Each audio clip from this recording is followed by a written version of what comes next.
दोस्तों, वक्फ संशोधन विधेयक एक ऐसा मुद्दा बन गया है जो भारतीय राजनीति के गलियारों में तूफान मचा रहा है।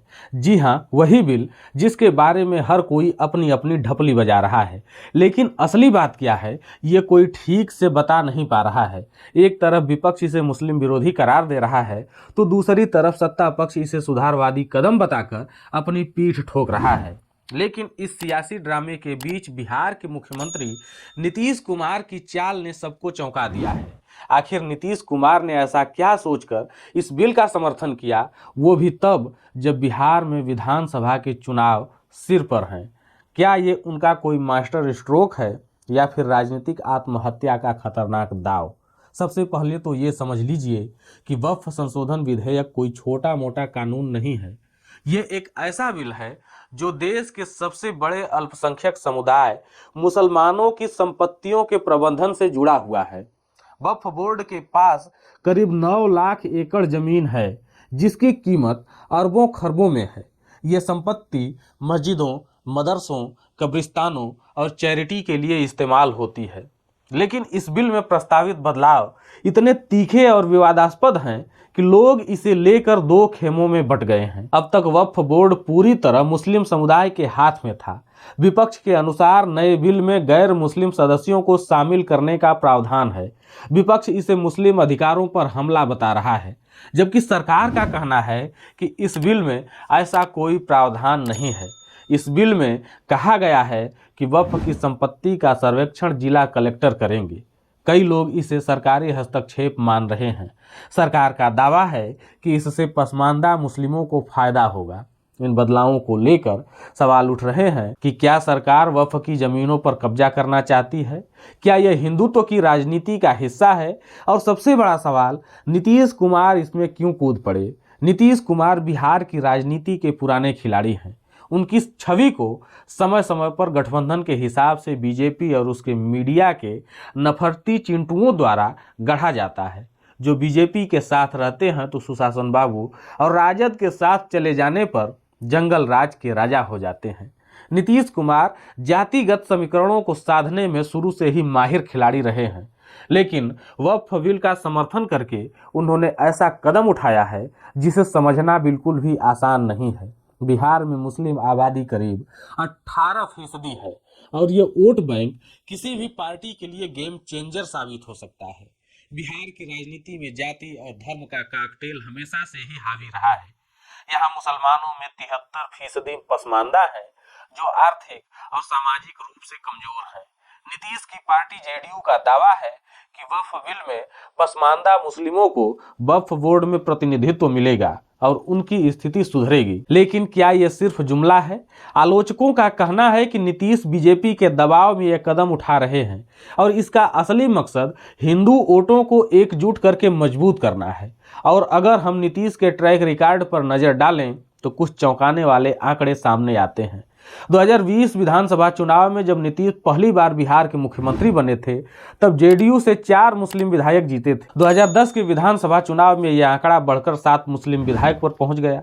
2015 के विधानसभा चुनाव में 5 मुस्लिम विधायक उनकी पार्टी से जीते, जबकि 2020 के विधानसभा चुनाव में यह आंकड़ा 0 पर पहुंच गया। जी हाँ, एक भी मुस्लिम विधायक इस समय जेडीयू से नहीं है।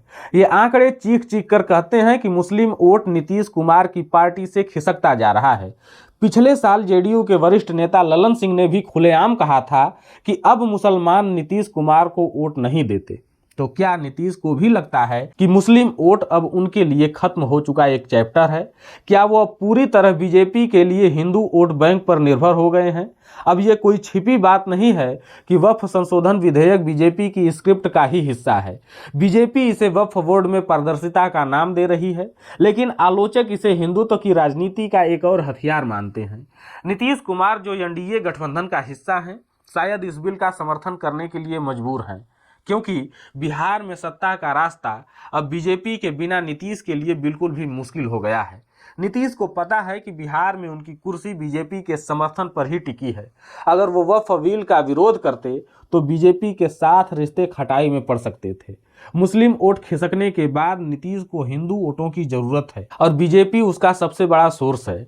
नीतीश शायद ये दिखाना चाहते हैं कि वो पसमानदा मुस्लिमों के हित में काम कर रहे हैं ताकि कुछ मुस्लिम वोट बरकरार रहें।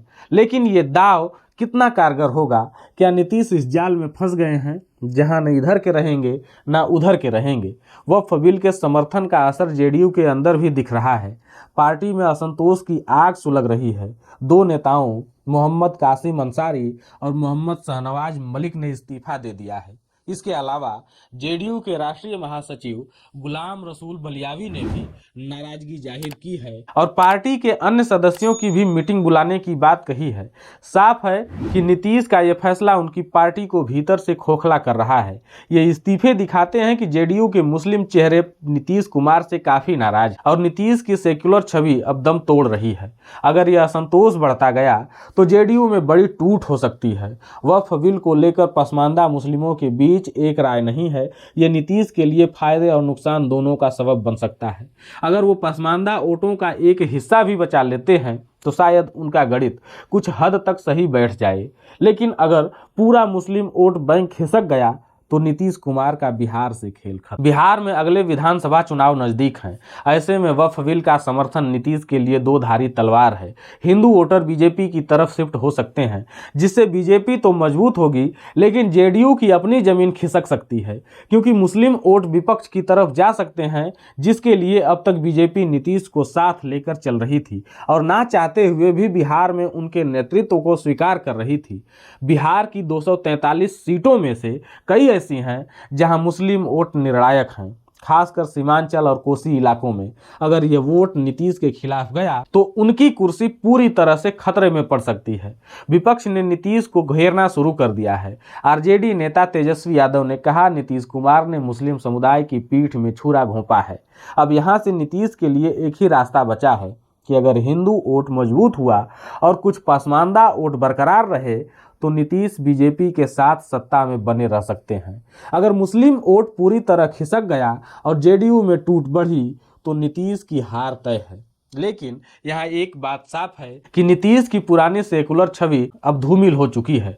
वैसे सियासत का ये खेल कितना महंगा पड़ेगा ये तो वक्त ही बताएगा। लेकिन फिर भी इतना कहूँगा कि वक्फ संशोधन विधेयक पर नीतीश कुमार का स्टैंड एक सियासी जुआ है। ये जुआ उन्हें सत्ता की ऊंचाइयों पर ले जा सकता है या फिर हार के गर्त में भी ढकेल सकता है। बिहार की जनता खासकर मुस्लिम वोटर इस फैसले को कैसे लेते हैं ये आने वाला वक्त बताएगा। लेकिन इतना तय है कि नीतीश ने अपनी साख और कुर्सी दोनों को दांव पर लगा दिया है। वैसे आप इस पर क्या सोचते हैं? क्या नीतीश का ये कदम सही है या गलत है? अपनी राय हमें कमेंट में ज़रूर बताएं और हाँ, इस वीडियो को लाइक और अपने दोस्तों के साथ शेयर करना न भूलें। साथ ही चैनल को भी सब्सक्राइब जरूर कर लें।